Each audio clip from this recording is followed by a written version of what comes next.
আসসালামু আলাইকুম ওয়া রাহমাতুল্লাহ। 10টি ছোট ছোট আমল কিয়ামতের দিন নেকির পাল্লাকে ভরে দেবে। আমি আপনাদেরকে অনুরোধ করব ভিডিওটি একেবারে শেষ পর্যন্ত দেখার জন্য, কেননা আজকের ভিডিওটি অত্যন্ত গুরুত্বপূর্ণ হতে যাচ্ছে। আমলসমূহ অতি ছোট কিন্তু নেকির পাল্লাকে ভরিয়ে দিবে। আর সে পাল্লা কত বড় আপনারা কি জানেন? কিয়ামতের দিন যে পাল্লা, তাতে যদি 7 আসমান এবং 7 জমিন এনে ওই পাল্লা সমূহের একটি পাল্লায় রাখা হয়, তাহলে একটি পাল্লাও ভরবে না। সেই বিশাল পাল্লাকে ভরিয়ে দেবে অতি ছোট ছোট 10টি আমল। নাম্বার 1, কালেমা লা ইলাহা ইল্লাল্লাহ। এই কালেমা ব্যতীত মানুষের দুনিয়াতেও নিষ্কৃতি নাই, আখেরাতেও নিষ্কৃতি নাই। কিয়ামতের দিন এক বান্দার কোনো নেকি হবে না, সে খুব পেরেশান থাকবে। তখন আল্লাহ রাব্বুল আলামিন ডেকে বলবেন, পেরেশান কেন তুমি? পেরেশান হইও না, তোমার একটি আমল আমার কাছে আছে। ফেরেশতাদের নির্দেশ দেওয়া হবে, তারা ওই আমলের একটি কার্ড, ছোট একটি পতাকা নিয়ে আসবে। ওই কার্ডখানি এনে যখন মিজানের পাল্লায় রাখা হবে, এক পাশে তার গুনাহের বোঝার পাল্লা, অপর পাশে নেকির পাল্লা, যেখানে কোনো নেকি থাকবে না। আল্লাহর নির্দেশে তখন নেকির পাল্লায় ওই কার্ডখানি রাখা হবে, সেটা তার সমস্ত গুনাহের চাইতে ওজনে বেশি হবে। সুবহানাল্লাহ। ওটা কিসের কার্ড আপনি জানেন? সেটা হলো কালেমা লা ইলাহা ইল্লাল্লাহ এর কার্ড। সেখানে লেখা থাকবে লা ইলাহা ইল্লাল্লাহ। সেই ছোট কার্ডটি তার নেকির পাল্লাকে ভরে দেবে এবং আল্লাহ রাব্বুল আলামিন নির্দেশ দিবেন তাকে জান্নাতে দেওয়ার জন্য। সুবহানাল্লাহ, আলহামদুলিল্লাহ। এটাও খুব ছোট আমল, কিন্তু কিয়ামতের ময়দানে 7 আসমান 7 জমিন যে পাল্লাকে ভরতে পারে না, সেই পাল্লাকে ভরিয়ে দেবে। যে আল্লাহর ফয়সালায় রাজি হবে, আল্লাহ তাকে যে হালতে রেখেছে তাতে সে খুশি হয়ে বলে দেয় আলহামদুলিল্লাহ। সে যদি গরিব হয় তাতেও সে বলে আলহামদুলিল্লাহ। সে যদি অসুস্থ হয়, তাকে যদি কেউ জিজ্ঞেস করে আপনি কেমন আছেন, সে বলে আলহামদুলিল্লাহ। সকল প্রশংসা আমার প্রভুর জন্য, আমার আল্লাহর জন্য আমি ভালো আছি। কারণ সে অন্যের তুলনায় তো ভালো আছে। আমরা সামান্য সর্দি জ্বর হলে পেরেশান হয়ে যাই, আমরা আল্লাহর নাশুকর করি। সেটা উচিত নয়, বরং সদা সর্বদা আল্লাহর প্রশংসা করতে হবে। এক লোক মসজিদের মধ্যে নামাজ পড়তে গিয়ে সে যখন মসজিদ থেকে বের হলো, দেখতে পেল তার জুতা চুরি হয়ে গিয়েছে। সে খুব পেরেশানি হয়ে গেল। মসজিদ থেকে খালি পায়ে প্রচন্ড গরমে হেঁটে চলে যাচ্ছিল। সে খুব পেরেশান, কিন্তু কিছু দূর গিয়ে সে দেখলো এক লোক, সেও মসজিদ থেকে নামাজ পড়ে বের হয়েছে, কিন্তু তার দুটি পা নেই। তখন সে শুকরিয়া আদায় করলো, আল্লাহর প্রশংসা করলো যে আমার তো দুটি পা আছে, কিন্তু এই লোকটির তো দুটি পাও নেই।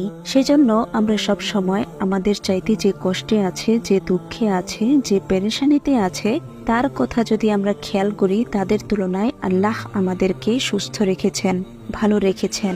সে কথা যদি আপনি খেয়াল করেন, তাহলে আপনার সকল দুঃখ পেরেশানি দূর হয়ে যাবে এবং আপনি বলতে পারবেন আলহামদুলিল্লাহ। হাদিস শরীফে আছে যে সন্তুষ্ট চিত্তে আলহামদুলিল্লাহ বলে কিয়ামতের দিন দুটি পাল্লা নেকি দ্বারা ভরে দেওয়া হবে। সুবহানাল্লাহ। নাম্বার 3, সুবহানাল্লাহি ওয়া বিহামদিহি সুবহানাল্লাহিল আযীম। আমলটি খুব ছোট, কিন্তু এর দ্বারাও নেকির পাল্লা ভারী হয়ে যাবে। এই দুটি কালিমা আল্লাহর খুবই প্রিয়। জিহ্বার জন্য, মুখের উচ্চারণের জন্য এটি খুবই হালকা, কিন্তু মিজানের পাল্লায় এটি খুবই ভারী হবে। তা হলো সুবহানাল্লাহি ওয়া বিহামদিহি সুবহানাল্লাহিল আযীম। খুব বেশি বেশি এই জিকিরটি করতে থাকুন, তা আপনার নেকির পাল্লাকে ভারী করে দেবে। নাম্বার 4, সৎ চরিত্র। রাসূল সাল্লাল্লাহু আলাইহি ওয়াসাল্লাম ইরশাদ করেছেন, সৎ চরিত্র কিয়ামতের দিন সবচেয়ে ভারী আমল হবে। আমাদের প্রিয় নবী সাল্লাল্লাহু আলাইহি ওয়াসাল্লাম সৎ চরিত্রের 3টি সূত্র বলে দিয়েছেন। সৎ চরিত্রের সূত্র হলো হালাল তালাশ করা, হারাম থেকে বেঁচে থাকা এবং ঘরের লোকের প্রতি উদার হওয়া। আপনি ঘরের লোকদের জন্য খরচ করাতে, তাদের খাওয়া দাওয়ার ব্যাপারে, কাপড় চোপড়ের ব্যাপারে, তাদের যে কোনো প্রয়োজনের ব্যাপারে, হালাল প্রয়োজনের ব্যাপারে উদার হওয়া, মুক্ত হস্তে তাদের জন্য খরচ করা। এই 3টি সূত্র আপনি মনে রাখবেন, তাহলে আপনি সৎ চরিত্রবান হিসেবে গণ্য হবেন এবং এই আমলটি আপনার মিজানের পাল্লাকে ভরিয়ে দিবে ইনশাআল্লাহ। 5 নম্বর আমলটি হলো, রাসূল সাল্লাল্লাহু আলাইহি ওয়াসাল্লাম বলেন, অনেক বড় সফল ওই ব্যক্তি যার মধ্যে 5টি জিনিস এসে গেছে যা তার নেকির পাল্লাকে ভরিয়ে দেবে। নাম্বার 1, লা ইলাহা ইল্লাল্লাহ। নাম্বার 2 সুবহানাল্লাহ, নাম্বার 3 আলহামদুলিল্লাহ, নাম্বার 4 আল্লাহু আকবার এবং নাম্বার 5 যার নেককার একজন সন্তান মৃত্যুবরণ করেছে এবং সে ধৈর্য ধারণ করেছে। এটা এত বড় আমল যে সে জান্নাতে চলে যাবে। সুবহানাল্লাহ। নাম্বার 6 যে ব্যক্তি নিজের মুমিন ভাই বোনদের জন্য দোয়া করেন, অর্থাৎ অন্যদের জন্য দোয়া করবেন।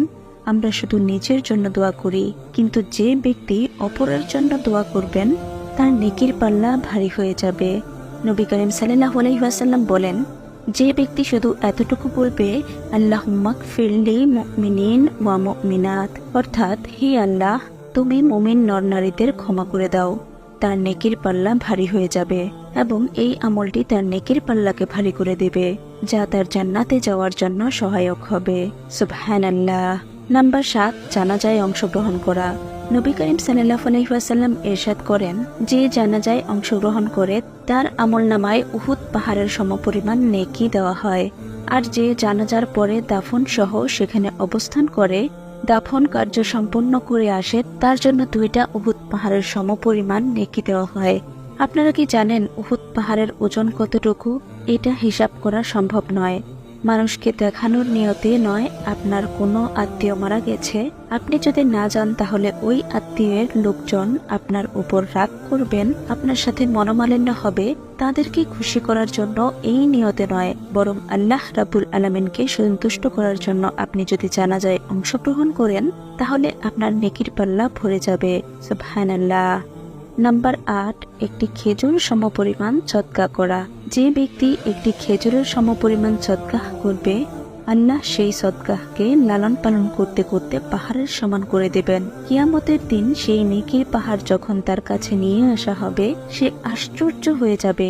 সে বলবে, ইয়া রাব্বুল আলামিন, এটা তো আমার সদকা নয়, আমি তো এত সদকা করি নাই।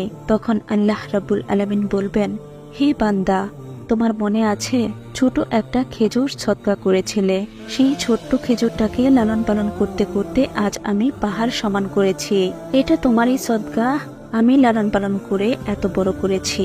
সুতরাং আল্লাহর রাস্তায় একটা খেজুরও যদি খরচ করেন সেটা আপনার নেকির পাল্লাকে পাহাড় সমান ভারী করে দেবে। নাম্বার 9 আল্লাহর পক্ষে রাগ করা। রাগ 2 প্রকার, নিজের জন্য রাগ এবং আল্লাহর পক্ষে রাগ। আজকাল আমাদের নিজের জন্য মনের মধ্যে রাগ আসে, আল্লাহর পক্ষে রাগ আসে না। যেমন আপনার সন্তান স্কুলের পড়া রেডি করে নাই বা ঘরের দরকারি কোনো বস্তু নষ্ট করে ফেলেছে, আপনি তখন রাগান্বিত হয়ে যান, রাগ করে বকা দেন, মারেন। আপনার সন্তান যদি স্কুলে বা কোচিংয়ে যেতে না চায় আপনার রাগ লাগে, পড়ালেখা না করলে আপনার রাগ লাগে, কিন্তু আপনার সন্তান যদি নামাজ না পড়ে তাতে আপনার একটুও রাগ আসে না। অথচ আপনার উচিত হলো আল্লাহর হক নষ্ট করলে তাতে বেশি রাগ আসা। যদি এমন হয় আল্লাহর পক্ষে রাগ করা হয় তাহলে আখিরাতে নেকির পাল্লা ভরে যাবে। সুবহানাল্লাহ। নাম্বার 10 দ্বীনের দাওয়াত। রাসূল সাল্লাল্লাহু আলাইহি ওয়াসাল্লামের দ্বীন ধর্মের দাওয়াতকে প্রচার করা এবং বিস্তার করা, যা কিয়ামতের দিন নেকির পাল্লাকে ভরিয়ে দেবে। আসুন এসব আমল আমরা নিজেরা করি এবং অন্যরাও যেন করতে পারে, সবাইকে জানিয়ে দিয়ে নেকির পাল্লাকে ভারী করি। আমিন। ভিডিওটি ভালো লাগলে অবশ্যই লাইক, কমেন্ট, শেয়ার ও সাবস্ক্রাইব করবেন এবং আপনাদের যদি কোনো প্রশ্ন থাকে তাহলে অবশ্যই আমাদের কমেন্টে জানাবেন। আমরা চেষ্টা করব আপনাদের প্রশ্নের সঠিক উত্তর দেওয়ার। দেখা হবে পরবর্তী ভিডিওতে। ভালো থাকবেন সবাই। আসসালামু আলাইকুম ওয়া রাহমাতুল্লাহ।